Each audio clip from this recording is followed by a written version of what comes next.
Statement of the IAEA, Mr. Grossi. Yes. You know what he said? He said there was Iran, the way it looked the day before the attack, and what their nuclear program looks like now. Two very different things.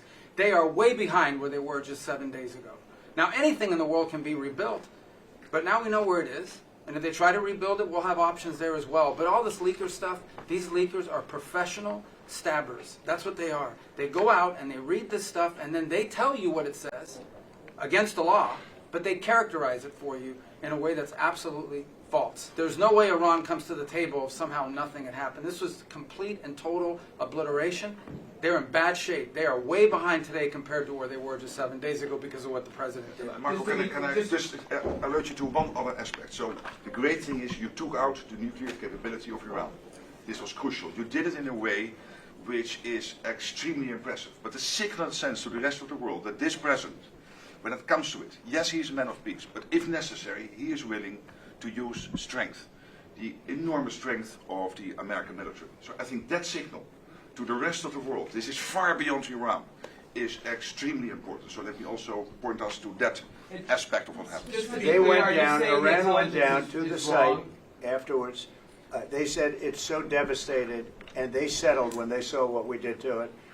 And frankly, if we didn't do that, they would have had a lot of ammunition to keep going. They wouldn't have settled. Somebody brought that up, and 2 Iranians went down to see it, and they called back and they said, this place is gone.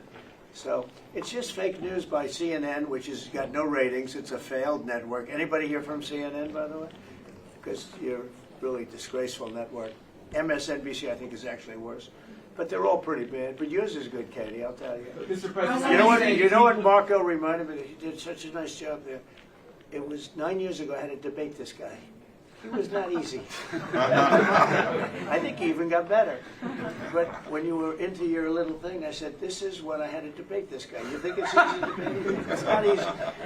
how long do you think that the Iranian nuclear program has been put back by these strikes? Years or totally? So I think basically decades, because I don't think they'll ever do it again. I just don't think they're going to. I think they're going to take their oil. They're going to have some missiles, and they'll have some defense. I think they've had it. I mean, they just went through hell. I think they've had it. The last thing they want to do is enrich. They've been trying to do it. By the way, it's hard to enrich. And, you know, when you look at a site like that, very, very hard to build. Very, very hard. Very expensive. They spent trillions of dollars trying to do this thing, and they didn't come up with it. And we're actually getting along with them very well right now. But had we not succeeded with that hit ended the war. That hit ended the war. I don't want to use an example of Hiroshima. I don't want to use an example of Nagasaki. But that was essentially the same thing. That ended that war. This ended that with the war. If we didn't take that out, they'd be fighting right now. Mr. President? Yeah. If the Iranians do rebuild, would the United States... If they rebuild? Would the United States strike again? And I've also Sure. a question about Russia. But I'm not going to have to worry about that. It's gone for years. Very tough to rebuild because the whole thing has collapsed. In other words, inside, it's all collapsed. Nobody can get in to see it because it's collapsed. You can't go in to see a room that has, 10 million tons of rock in it. And the tunnels are totally collapsed. But if they rebuild? Well, they've already looked at the tunnels.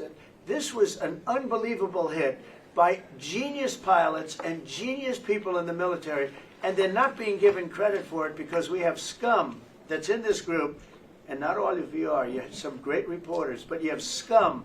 CNN is scum. MSDNC is scum. The New York Times is scum. They're bad people. They're sick.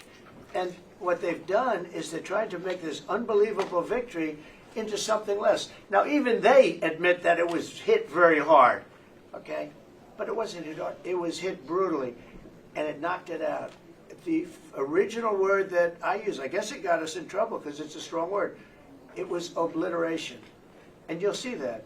And it's going to come out. Israel is doing a report on it now, I understand. And I was told that they said it was total obliteration. They have guys that go in there after the hit,